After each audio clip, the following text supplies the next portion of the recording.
దాంతోపాటు నవంబర్ 1న మనం ప్రోగ్రాం చేసుకొని ప్రోగ్రాం గురించే మనం యాక్షన్ ప్లాన్ ప్రకటిద్దామా, తెలంగాణ వచ్చే దిశగా మనం తెలంగాణ యాక్షన్ ప్లాన్ చేసుకుందామని కూడా మనం ఆలోచించుకోవాలి. ఎందుకంటే క్యాలెండర్ను బట్టి మన యాక్టివిటీస్ జరుగుతున్నాయి, కానీ తెలంగాణ గురించి మన యాక్టివిటీస్ జరగట్లేదు అనేది ఒకటి. రెండవది ఇంపార్టెంట్ ఇష్యూ ఏంటంటే తెలంగాణకి శత్రువు ఎవరు అనే విషయం నిజంగా తేలాల్సిన అవసరం ఉన్నది. డిసెంబర్ 9th కంటే ముందు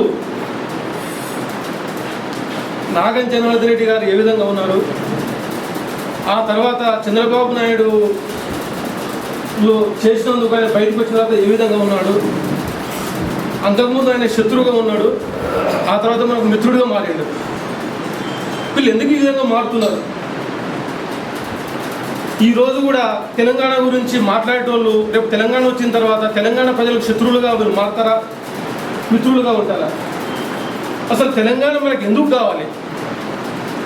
తెలంగాణ ఇక్కడ ఉన్న రాజకీయ నాయకులకి ఎంప్లాయ్మెంట్ లేనందుకు కావాలా, లేదా తెలంగాణ ప్రజలు వేరే ప్రాంతం వాళ్ళ ద్వారా దోపిడీ చేయబడుతున్నందుకు తెలంగాణ కావాలా అనేది కూడా మనం క్లారిటీ చేసుకోవాలి. ఏదో నవంబర్ 1 వస్తుంది కాబట్టి, సెప్టెంబర్ 17 వస్తుంది కాబట్టి, రేపు నాడు డిసెంబర్ 9 వస్తుంది కాబట్టి మనము ప్రోగ్రాం చేసుకునేదానికంటే ఎందుకు గురించి తెలంగాణ కావాలి, నిజంగా మనకు శత్రువులు ఎవడు?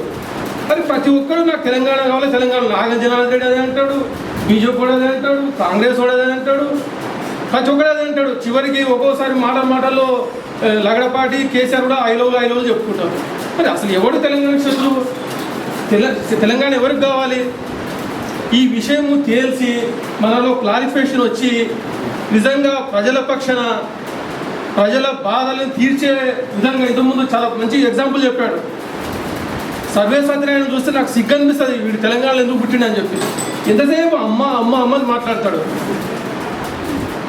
అదే బాక్సైడ్ గురించి జీవో ఇష్యూ చేసిన నిజంగా అతను ఆంధ్రవాడు కానీ ఎవరైనా కానివ్వండి గర్జిస్తున్నాడు.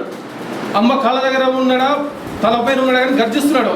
అలాంటి నాయకులు ప్రజల గురించి మాట్లాడే వాళ్ళు, ప్రజలని వాళ్ళ బాధల నుంచి విముక్తి చేసే నాయకులు, ఆ తర్వాత అలాంటి భావజాలంతో కూడిన ఒక పోరాటం వస్తే తప్ప ఈ తెలంగాణ విముక్తి జరగదు.